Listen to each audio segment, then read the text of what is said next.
Famous person on the line. Famous person on the line. Here we go! Here we go! I'm being told there's a famous person on the line, and to go to the line with the famous person. This is so exciting. Welcome to the best show. Jeff Tweedy, how are you? I'm good. How are you? Thanks good. For having me. Of course. Thanks for coming on the show. This is so exciting.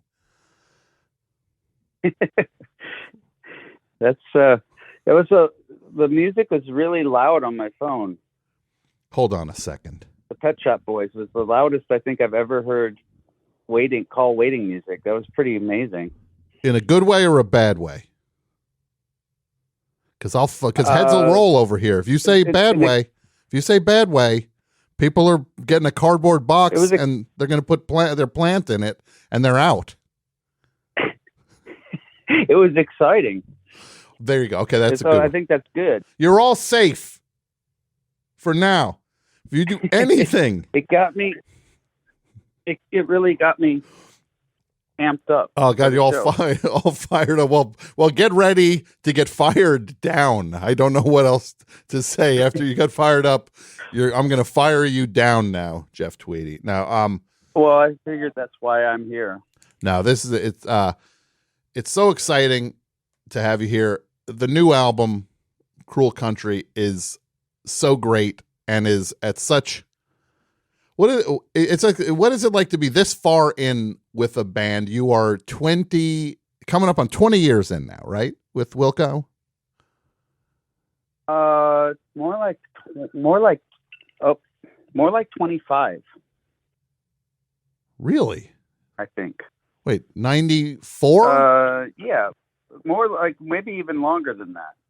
I'm pretty bad with math here. I think that first Wilco records like. No, you're right. Oh my God, 7 years. Oh, I'm so bad with. I'm so dumb.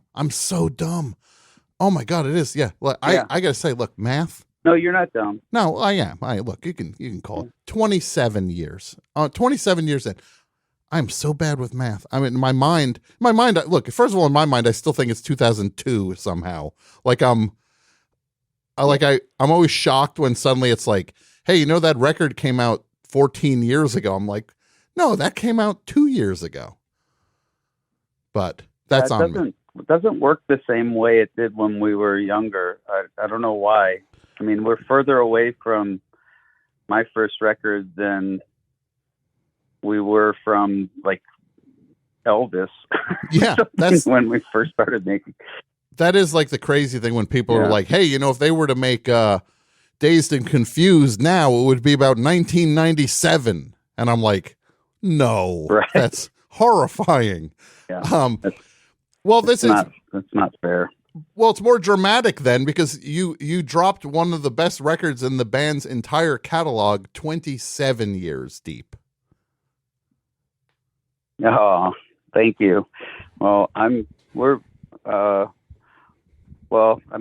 you. I don't know what to say. That's very sweet. Because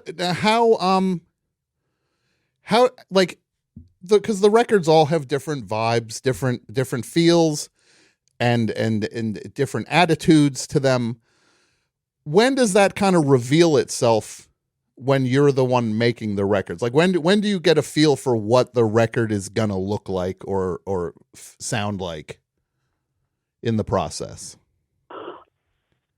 I mean, I really don't know. The process is kind of like I just start making stuff. I just start writing songs. I'm kind of always writing songs, but when we start working on a record, we just start kind of instinctively playing the songs that sound like something we were excited about trying to record. And at some point, it happens every time that it just starts to have. It's like we discover it. It's like not really looking for it to be the same thing or not the same thing. It always ends up being a little bit different because we use this process of recording that just is more about finding the record than it is about setting out to make a type of record, you know? Mm-hmm. And there's some tipping point in the process where suddenly it's like, this is where it looks like we're going to be living with this one. Yeah, I mean, like we'll do, for example, for Cruel Country, we had been recording all of this sort of art pop material for, since before the pandemic.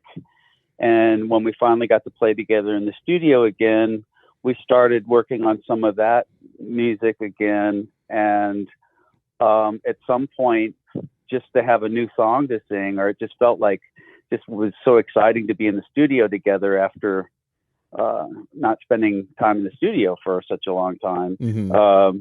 It felt like kind of urgent to have like a new song to sing or each day. And the songs that were easiest to learn and felt the most immediate were these like kind of country songs and folk songs that I've been writing. And so we started playing those. And I don't know, they just started sounding like they belonged on a record together. Sure, sure. It just started, the other stuff just stopped being, I really think that other stuff is going to be great when we get it out and we finish, it's in a whole nother record that's kind of almost done.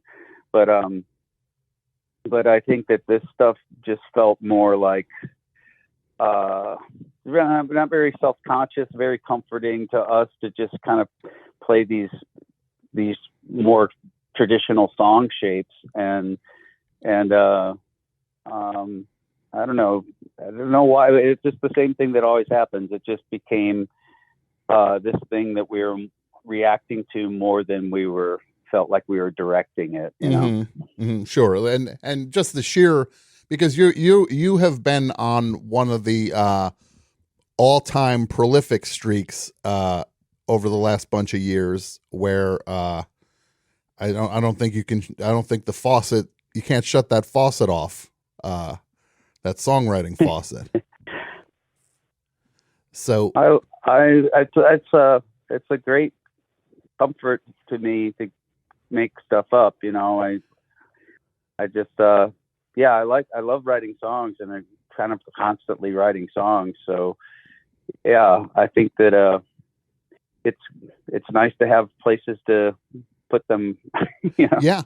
How do you kind of feel like this one's good for Wilco? This one is one I could maybe do solo. This is like because you have so many avenues or potential destinations for the songs. When do you know which one belongs where? Well, the ones for a while now, the ones that I feel like I could put across by myself with just an acoustic guitar, even if I put other instruments on them, I kind of think of those as songs that I could put on my solo records, because I don't have to rely upon a whole band being there to kind of communicate the song. But then a lot of songs that are written like that ended up on this record. But that used to be the kind of the rule of thumb. This one was just kind of like, hey, why not play some of these songs with Wilco and everybody in Wilco? Really, it's kind of material that we haven't really tackled in a long time. This more country flavored angle or something. I don't know. It seemed pretty exciting for everybody, including me, to hear, Nels Cline play dobro, and just the way the band plays together. It just sounds so nice to me to hear these songs like that. It's so great, and there's such a great feel to the whole record, and it's you're kind of hitting a sweet spot on it where it's beautiful, and then it starts to get a little fractured, and then it gets beautiful again. It's just like it really. Look, I'm not gonna blow smoke here, but it's just I kept picking up on almost like a Sister Lover vibe in spots on the record, just like that brand of beauty. Well, I mean that's a huge component of our vocabulary. It's like a Venn diagram of what everybody in Wilco likes. It's probably right in the center, like that kind of. I don't know, whatever scratches that itch, that kind of record, the Sister Lovers, it's like it's broken and I don't want to fix it kind of sound, Yeah. Now, How? like a Okay, sorry. something important about just the whole band being able to play together with some vulnerability, which is hard for it requires a lot of trust and emotional kind of connection for a band to play with that kind of I don't know, freedom from wanting it to be perfect, I guess, but just allowing everybody to sound emotionally invested, even all the instruments, even, Yeah. And now you said in your first book that everybody recording together can kind of and taking advantage of the immediacy of the live aspect of something in terms of recording can kind of limit the tinkering and the maybe fixation on pedals and whatnot. It just feels like this is one of those records where you can almost feel the relief that you all are getting to share this together. Yeah, I think, after so many years, being kind of an established band, and it's a band of people that can all play their instruments pretty well, and we have so much gear at the loft. It can be a little bit overwhelming sometimes, like where you're not really creating, you're making decisions, Mm-hmm.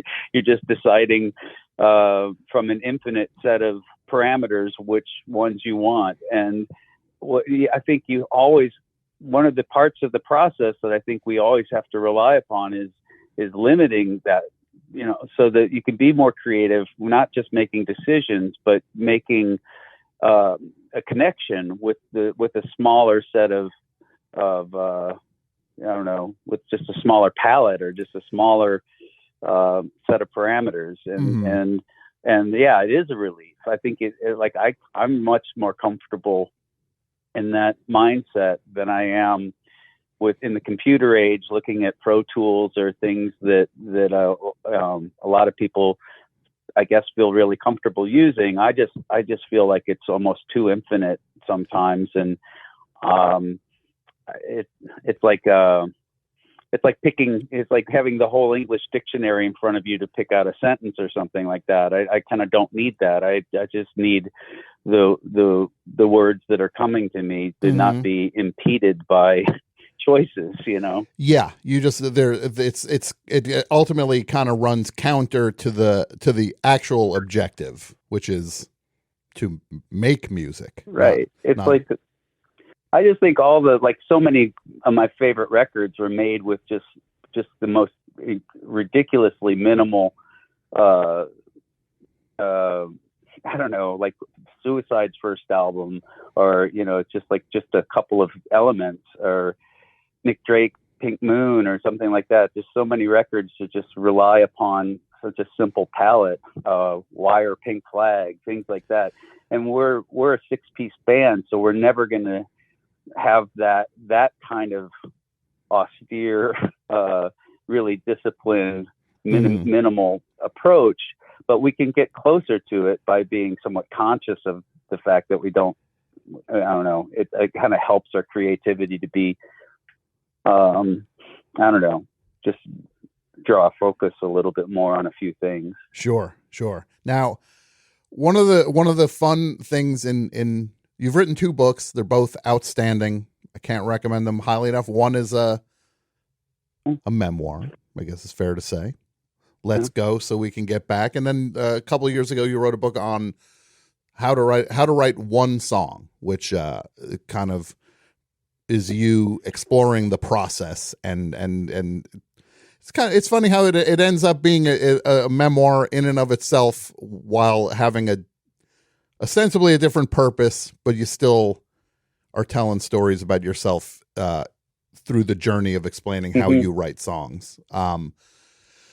But one of the things that's so interesting. By the way, I just started your book, and I've been really enjoying it. Oh, thank you. Oh, that's the nicest thing I ever heard in my life. Honestly, that I reread the first book to get ready to talk to you, and I was like, oh no, I think we have things in common that are not the fun things to have in common. So you will be like, Yeah. oh, I got locked up in one of those places too.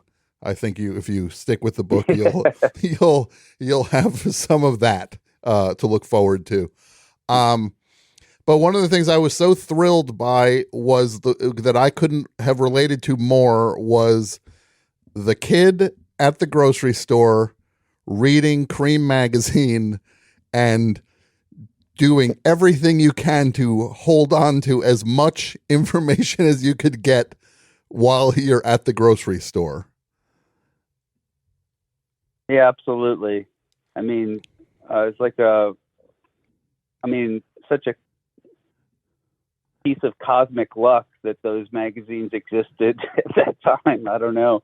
I just feel I would have felt really lost, I think, without that window into a world outside of my immediate environment, you know? Oh, absolutely. And, you know, one of the things that's so interesting, the way music has, the consumption of music has changed is like, back then, I don't know if like people growing up now realize it was like everything was presented as a fight, basically.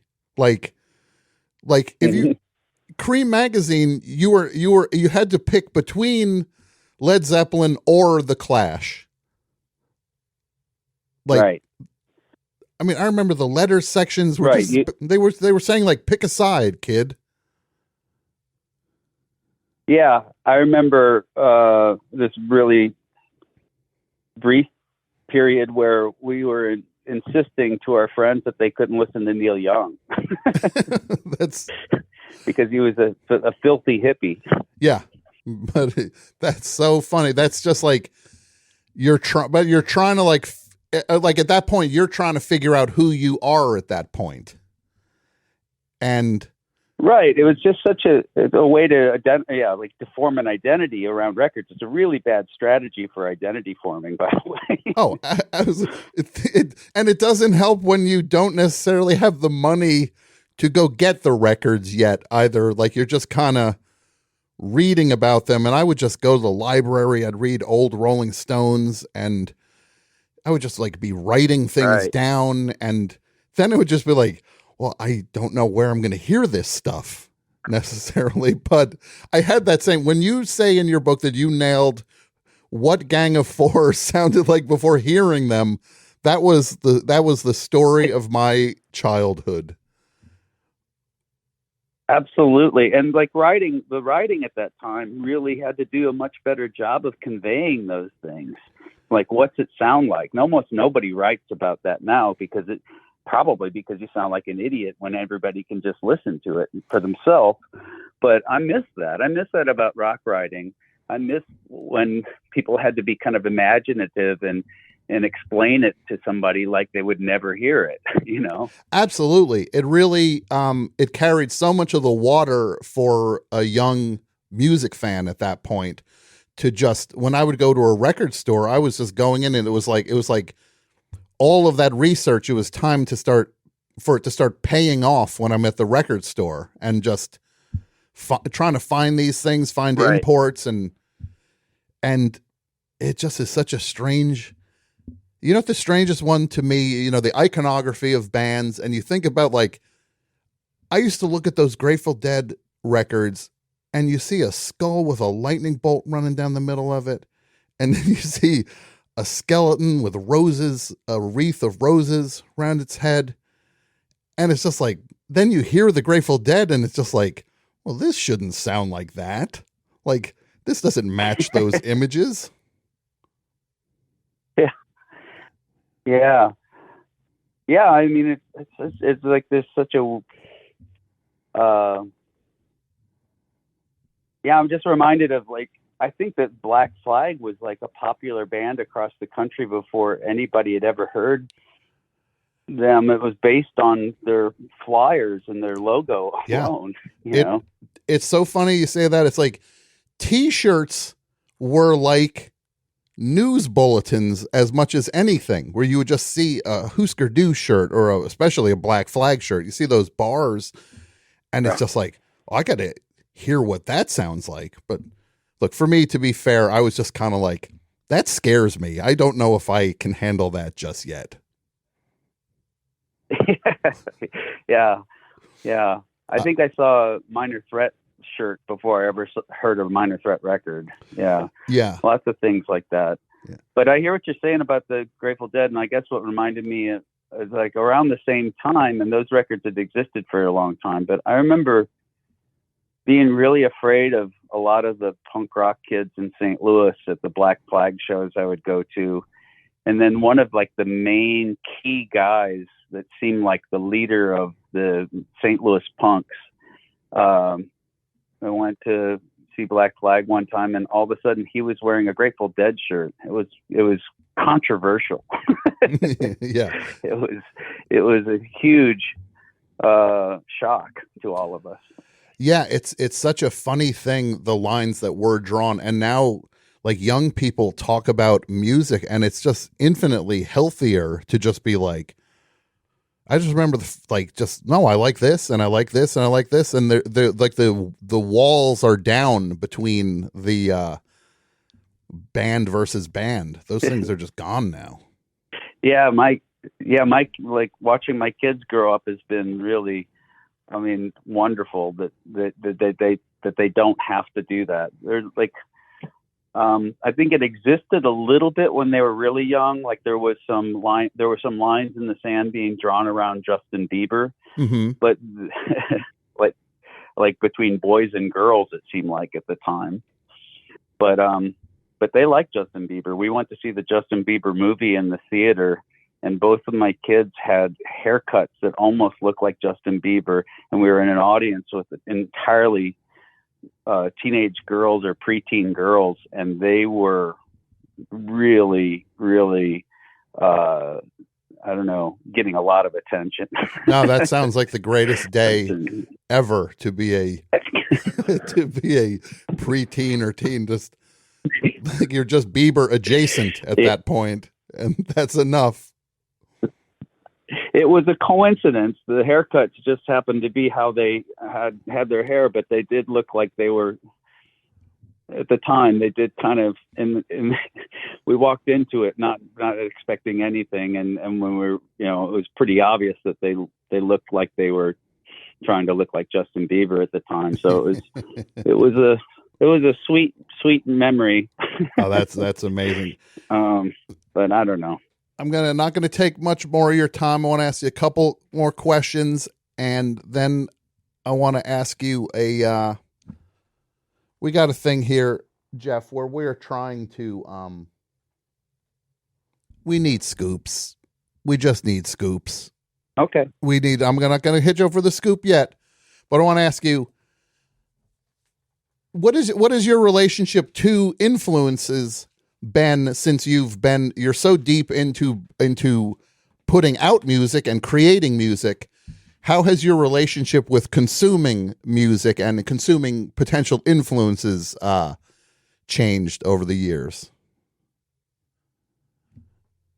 I feel like I'm the same as when I was a kid. I have a pretty just insatiable appetite for records and art and books and things like that. I just have the resources to kind of feed it more than I did when I was a kid, and certainly technology allows this kind of crazy, I don't know, every Friday when records come out, I can sit and listen to records all day long and just sample I feel like when I worked at a record store, it was fun on the release days, because you just get to kind of open up all the records and check everything out. And we get to open up at least one copy of almost everything that would come out. And now you get to do that with,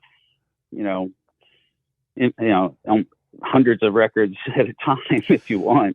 And I kind of do. I kind of just like to listen to stuff and read stuff until I can't take it anymore. That's been the same as when I was a kid. I kind of feel like I have to answer the challenge or something and make something. And it's kind of the way I feed this creative impulse that I have. That's great because it keeps you. It just you're not just because so many people. It's the easiest place in the world to end up is when people are go, oh, I'm all full up. I get it. I got enough. And but you just yeah. I mean, you go through phases like that with old records that you've listened to a lot, where you're just like, I'm over that. But then I still listen to a fair amount of comfort food, I guess, for lack of a better way of describing it. Things that I know I'm going to love. Is there anything that has lost its power for you over time? Because I've had that happen with certain things. It's like, look, when I was 15, I started collecting Beach Boys records, and it's been a long time, me and the Beach Boys together. And I just think I might have squeezed everything out of them that there is to squeeze. The records are still as great as they're as great as they ever were, but just for me, I think I drained them. Is there anything like that you feel like you just doesn't move the needle like it used to? Not off the top of my head. I think I went through a period like that with the Clash at some point. And if I'm being completely honest with myself, there's maybe only one record that really retains the same feeling. And I mean, it's London Calling, which is kind of unassailable. But the other records that I loved so much when I was younger, I don't know if they're just recorded in a way that I can't really listen to anymore or something. But I guess that's the first thing that comes to my mind is like having a little bit of its luster faded. Yeah. I mean, it's strange because I'll go on runs with certain people where I'll just go on a deep dive with certain things. And I know it's like when I'm done with it, it's like, well, I'm probably not going to listen to The Who like that for 5 more years. But then whenever the itch shows back up again, then it's like, well, I guess this is where we're going. But some of them I just feel like okay.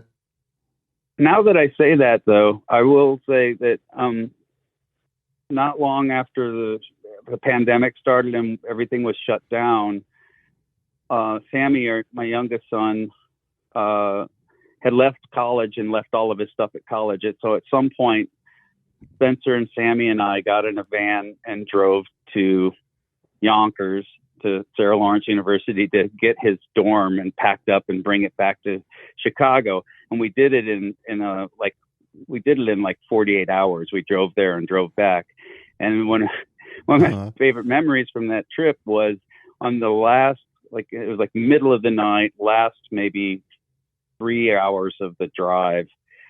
I asked the kids if they'd ever really listened to Sandinista all the way through.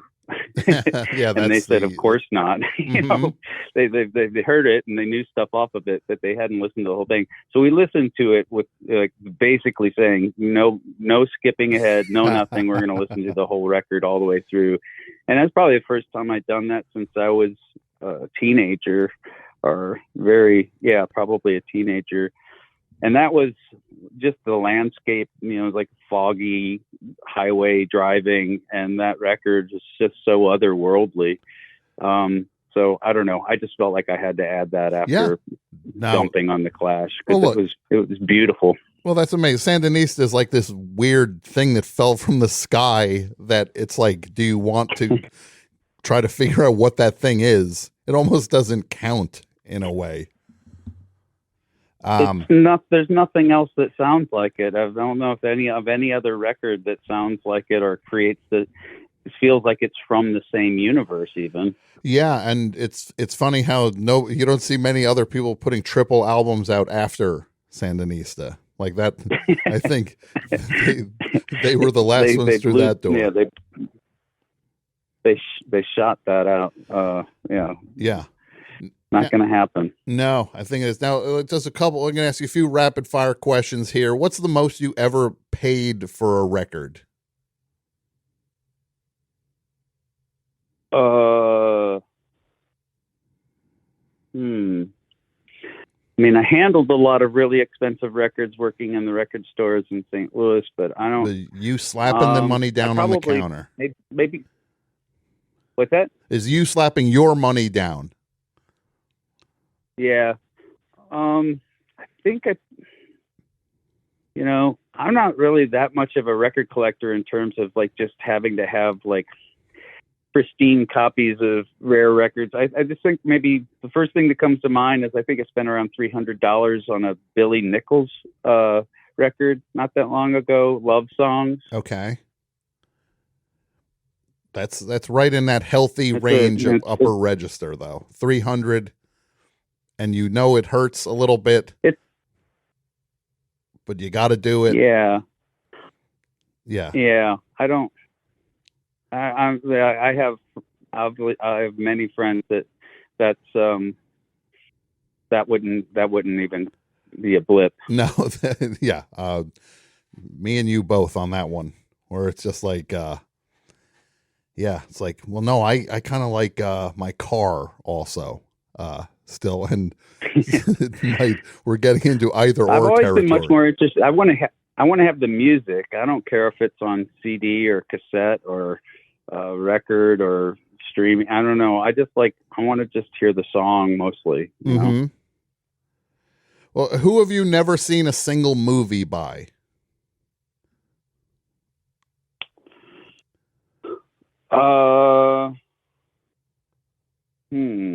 I mean, probably someone I don't know. I don't think I've ever seen a Lord of the Rings movie. Okay. Does that count? That definitely counts. Probably seen a Peter Jackson movie. Yeah. That's a good one.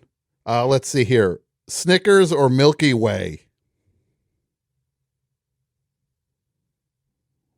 Snickers. I once bet my wife not that long ago that I could lose weight just eating Snickers, and I lost that bet. Yeah, no, I could have answered that one for you, Jeff. They're not good for you. No, I thought that I felt so full after eating one. I thought I could just eat 3 a day. Uh-huh. So I bought a case of them. Mm-hmm. And it didn't work out. It didn't work. No, look, you're talking to somebody who looks at the candy aisle and I'm like, oh, there's a Payday bar. That's like a healthy candy bar because it's just peanuts, but they're peanuts glued together by sugar. Well, now I don't eat sugar at all, actually. So I that was part of my experiment, and I failed so spectacularly that it actually put me off of sugar. So that's what got you there. More power to you. I am not. I'm not at that point yet. I'm powerless over sugar. Yeah. Well, me too. Now, I want to ask you about one apocryphal thing. When you were in Uncle Tupelo, did you throw the Nevermind cassette out the window, or is that some apocryphal story? I think that happened. That's my memory of it. I remember it just being. I remember it just being compared to Whitney Houston in our van. Mm-hmm. I just thought that it sounded so produced to our ears, and I don't know. Yeah, I feel like it's hard to tell anything whether or not it's. My memories are really. I don't trust my memory, to be honest with you, about almost anything from a certain period of time in my life. But that is a memory that I would like, if I was on a lie detector, I think would pass. You'd have to, yeah. Yeah. No, I get it. It sounded like Foreigner at that point. Like it was just big. It sounded exactly like Boston.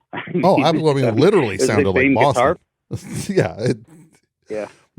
It just needed Tom Schultz with one of his weird guitar little pedal things or whatever he had to close the deal. But we were idiots and kind of purist about a lot of things, and like it's sort of still coming out of that damage we were talking about drawing lines, choosing sides about ridiculous, like arbitrary things.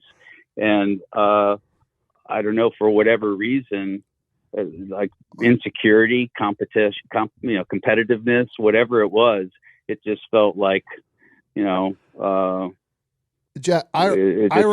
just felt like bullshit to us. I remember being so bummed out when I heard Goo, and I was like, what are they doing? Why does it sound like this? Like, I was just so, like, I couldn't understand why they would do this after Daydream Nation. I was like, why is it just so clean sounding? And it took me years to finally put it in its proper place. I was just mad at that album forever. And yeah, no, everybody was on there. It really was an us versus them kind of time. Now, final thing I'm going to ask you, and I'm going to play a bumper here. Hold on. Oh, Come on, give us a scoop. we need scoops. It's all this is the new currency. It's a scooped based economy. Any kind of scoop you could throw our way.